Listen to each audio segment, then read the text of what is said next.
3000 साल से मलाई खाने वाले ब्राह्मणों को 70 साल के आरक्षण से पेट में दर्द क्यों? बराबरी का जरा सा प्रयास हुआ तो इतनी चीख पुकार क्यों? आईएएस विकास दिव्यकीर्ति एक बार फिर सुर्खियों में। 70 साल से आरक्षण दे रहे हो यार, कब तक दोगे? 3000 साल तक पढ़ाई लिखाई पर केवल ब्राह्मणों का हक था, 100% आरक्षण था, और अब 70 साल से परेशान हो रहे हैं। विकास दिव्यकीर्ति का नाम सोशल मीडिया में कोई नया नाम नहीं। दृष्टि आईएएस अकादमी के फाउंडर हैं विकास दिव्यकीर्ति। हाल ही में विकास दिव्यकीर्ति राम और सीता के एक प्रकरण को लेकर सुर्खियों में थे। विकास दिव्यकीर्ति का बड़ा विरोध हुआ था, लेकिन एक बार फिर से विकास दिव्यकीर्ति सुर्खियों में आ गए हैं। विकास दिव्यकीर्ति की अकादमी में पढ़ने के लिए छात्रों का एक सपना होता है। विकास दिव्यकीर्ति का लहजा सबको पसंद आता है। इस बार विकास दिव्यकीर्ति धर्म को लेकर चर्चा में नहीं, बल्कि आरक्षण को लेकर चर्चा में है। विकास दिव्यकीर्ति ने आरक्षण पर अपने छात्रों को ज्ञान दिया। उन्होंने कहा कि पिछड़े दलितों, अल्पसंख्यकों को अगर इस देश में जनसंख्या के हिसाब से देखें तो तकरीबन 90% उनकी आबादी है, जबकि सवर्ण सिर्फ 10% है। लेकिन संविधान में जो आरक्षण पिछड़े और दलितों को बराबरी के लिए दिया गया था, 70 सालों में ही सवाल उठने लगे कि आखिर आरक्षण कब तक? और ये सवाल वो लोग पूछ रहे हैं, उनके पेट में दर्द हो रहा है जो 3000 सालों तक 10% जनसंख्या होते हुए भी 100% आरक्षण समाज में लेते रहे हैं। हालांकि विकास दिव्यकीर्ति ने सवर्णों के सवाल और पिछड़े और दलितों के तर्क को सामने रखा है। विकास दिव्यकीर्ति का यह ताजा तरीन वीडियो सोशल मीडिया में काफी वायरल हो रहा है। जरा सुनिए विकास दिव्यकीर्ति ने आखिर कहा क्या।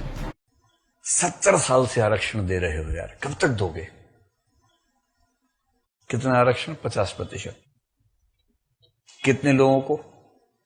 तो इसका मोटा मोटा उत्तर यह है कि भारत में SC, ST, OBC, महिला, विकलांग इन सबको मिला ले तो जनसंख्या बनती है 90%।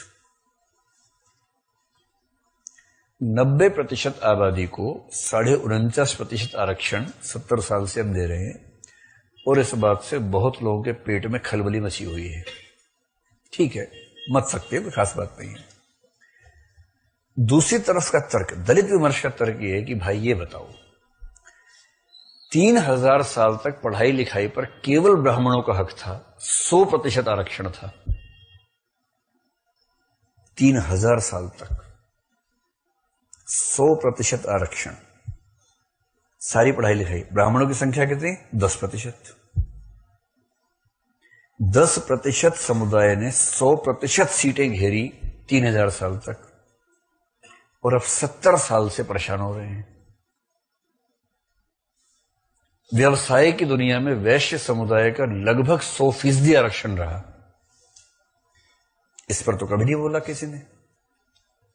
और 3000 साल के जबरन किए गए आरक्षण के विरुद्ध समतलीकरण के लिए, इक्वलाइजेशन के लिए, लेवलिंग के लिए एक जरा सा प्रयास वंचित वर्ग के पक्ष में क्या हुआ कि पेट में ज्वालामुखी फटने लगे।